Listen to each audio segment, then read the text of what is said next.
Hello, I am Carolyn Katzen, and today we will look at nutrition in cancer care. This presentation will also be made available in Spanish and presented by Luisa Sabogal. Remember, you can always press pause at any time, as this is a recording.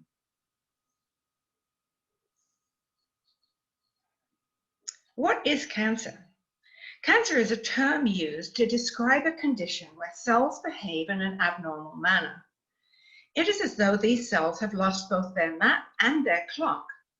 Instead of living for a specific time, the signals become distorted due to mutations or changes in the instructions. These cells avoid programmed cell death, also known as apoptosis, and continue to survive. The good news is there are some nutritional modifications that may be beneficial both for prevention, during treatment, and in recovery. Today, let's look at these. I also wanted to explain what that circus plot is. That's just a description of how interrelated different changes from cells are. And it's so complex that this is one way that it's described. But the good news is, as I say, nutrition is relatively simple. We'll try to make it simple, and hopefully we will look at how we can prevent and maintain our health today. First of all, what causes cancer? There are some modifiable risk factors and some that are not. The biological factors are helpful to be aware of.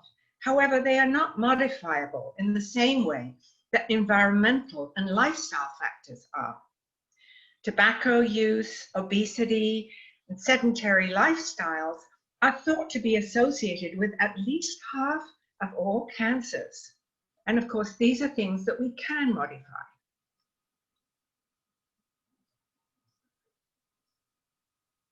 So what can you do to lower your risk?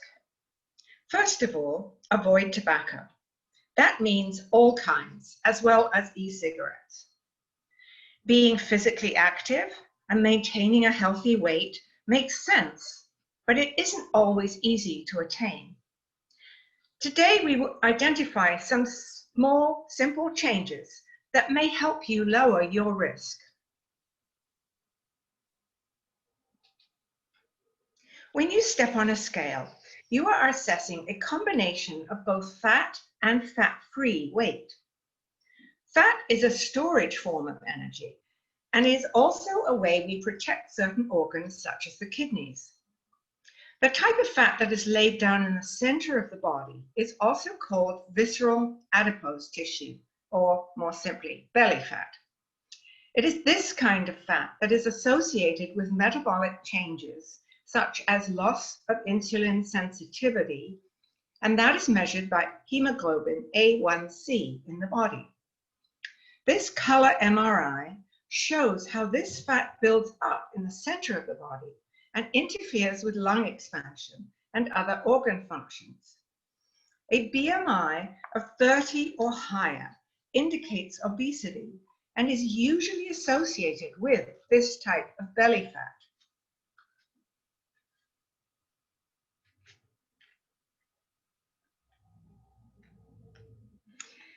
Fat metabolism is affected by age, diet, and activity levels. One simple way to assess your risk for belly fat is to measure your waist. If it is more than half your height, you may have some of this fat. For example, if your height is 5'6", then your waist goal is 33 inches or less. And of course, this would be the same in centimeters. A good visual guide to how to choose different foods is to use the healthy plate concept. This has overtaken the old food pyramid graphic. It is helpful to think of food as nourishment rather than just to fill you up. Foods that have been processed to extend shelf stability by adding salt, sugar, and other additives are not as satisfying. These are the types of foods that may lead to overeating. Fiber-rich foods include vegetables, nuts, seeds, beans, and fruit. and these are more satisfying and also support digestive health. Fiber supports the gut microbiome, and we'll talk about that more in a moment. Another concept we will look at today are the 3 A's. These are foods that provide antioxidants, anti-inflammatories, and anti-carcinogens.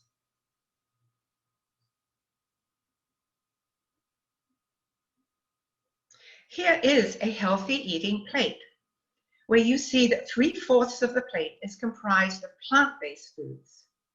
White rice and white bread are limited as they lack dietary fiber. Also limited are processed meats like sausage, bacon, and cold cuts. Cheese is also limited. This kind of eating pattern is consistent with the Mediterranean diet, which we will discuss shortly. Recent scientific discoveries have highlighted the importance of the so-called hidden organ or gut microbiome. The weight of the microbes is similar to the weight of the brain, and many of the chemical messengers in the brain are found in large quantities lining the digestive tract.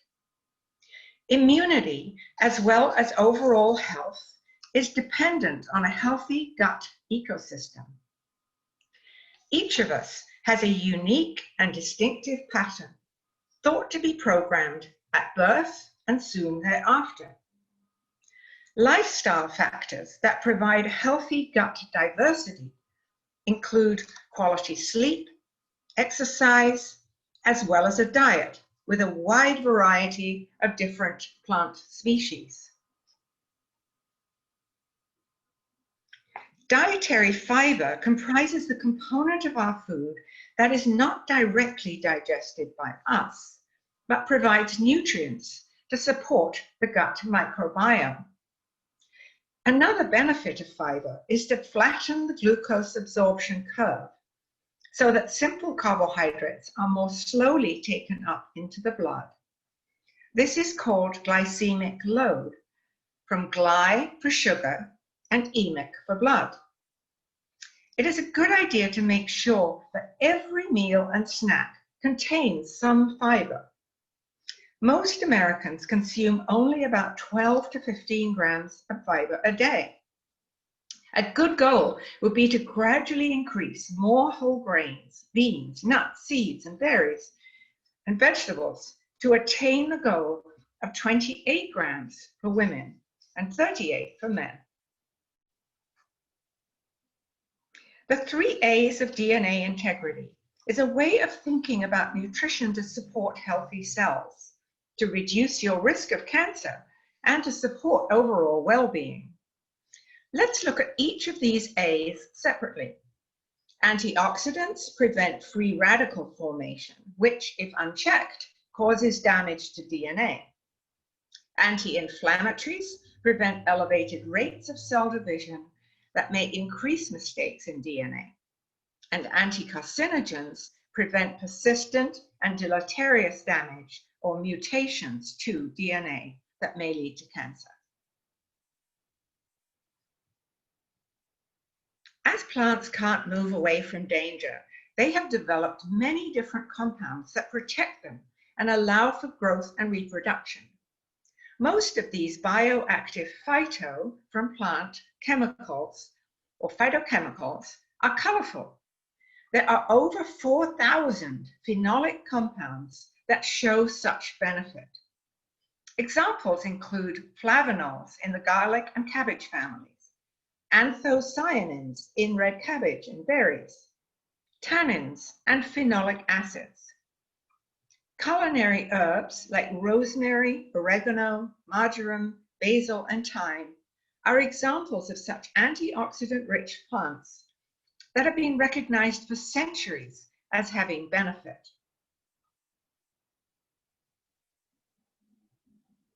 Of relevance to those challenged by cancer, we can choose to eat more antioxidant-rich foods when being exposed to screening or diagnostic scans like CT or X-rays.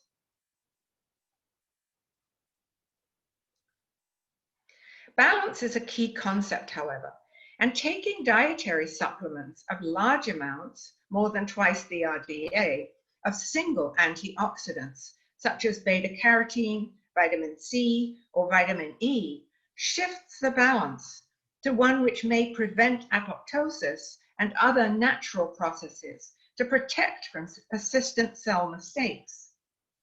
Several studies, clinical studies, had to be stopped early as the placebo group were doing better than those given the antioxidant supplements.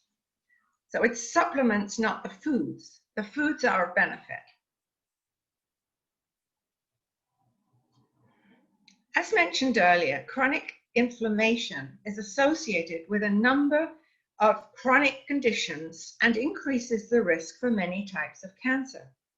Eating plenty of foods rich in anti-inflammatories may be beneficial for those who have autoimmune conditions, for example, which are associated with chronic inflammation. Those are often conditions that end with itis, like arthritis, this inflammation of the joints. This picture shows how different cytokines or cellular mediators affect cancer risk. Anti-inflammatory rich foods support a balance of anti and pro-inflammatory mediators. Balance is protective here in a similar way to antioxidants and pro-oxidants involved in appropriate immune health. Anti-inflammatories prevent elevated rates of cell division, which may increase mistakes and prevent appropriate DNA repair. Omega-3 fatty acids support production of anti-inflammatory cell mediators, also known as cytokines. DHA and EPA are found in oily fish like salmon, sardines, and herrings. Omega-3 as ALA is found in many nuts and seeds. Walnuts and flax seeds are especially rich in ALA. However, like all things, moderation is important. Many cancer treatments, including radiation, generate inflammation. This is a good time to select foods rich in anti-inflammatory components. As noted earlier, moderation is important. It is always recommended that you share any supplements of such foods with your healthcare team to avoid interactions such as excessive blood thinning. For those who are in recovery, in remission, or at increased risk, let's focus on the third A, that of anti-carcinogen-rich foods. These foods contain bioactive phytochemicals, or bioactives, that either prevent DNA damage or allow time for DNA repair or program cell death, also known as apoptosis. Examples are members of the garlic family, broccoli or cabbage family, spices, brown and yellow like turmeric, cumin, saffron, citrus fruit, tea, pomegranates, and tomatoes. Of course, these foods are also rich in all three of the three A's: antioxidants, anti-inflammatories, and anti-carcinogens. So eating smart or strategic nutrition is how we prevent and protect, repair and regenerate, using the three A's and the healthy eating plate as our guides. Simple small steps would include choosing fish 3 times a week to provide omega-3s and protein, choosing berries often, vegetables from the garlic and cabbage family, and using culinary herbs and spices liberally. You may also benefit from expert guidance. During treatment for cancer, many people experience nausea, lack of appetite, taste changes, digestive issues, fatigue, hair loss, and skin changes. Getting sufficient protein is especially important. Protein smoothies, or even ready-to-drink versions, provide easily digested protein and may be especially helpful at this time. Again, expert advice may be helpful in addressing your specific situation. You may also find it helpful to prepare food in advance, or perhaps family and friends may be helpful too. Here are a few ideas for providing easy to reheat small meals or snacks. I often recommend my patients have frequent small snacks rather than meals. It's easier to digest and reduces anxiety about eating. Once the treatment stage of your cancer journey is completed, then it is helpful to focus on recovering strength. Think of eating a diet similar to that of a pregnant woman, higher in protein but lower in toxins. Avoid mercury, pesticides, etc. Choose 3 protective foods daily, 1 or more vegetable from the garlic family, examples scallions, shallots, chives, etc. 1 from the cabbage family, arugula, watercress, kale, etc. and some berries. This will support healthy cell replenishment as well as support liver and kidney detoxification. Yoga, music, mindfulness, and other integrative health modalities are also helpful in reducing stress and improving well-being. So let's look here at diet patterns and how these are a way to identify successful cancer prevention. For example, we know that those who consume a plant-rich diet pattern are less likely to be diagnosed with colorectal cancer. Breast cancer risk is also reduced with a plant-based diet. This type of diet pattern is consistent with the Mediterranean diet we mentioned earlier. Key features of the Mediterranean diet are plenty of colorful vegetables and olive oil. This pattern of eating describes one prior to the introduction of highly processed and fast foods. Consistent studies have found that all-cause mortality is reduced with those who follow this type of eating pattern most closely, meaning that it maintains your health and your longevity. And what's maybe true, you don't have to live in Italy, Greece, or Spain to enjoy it either.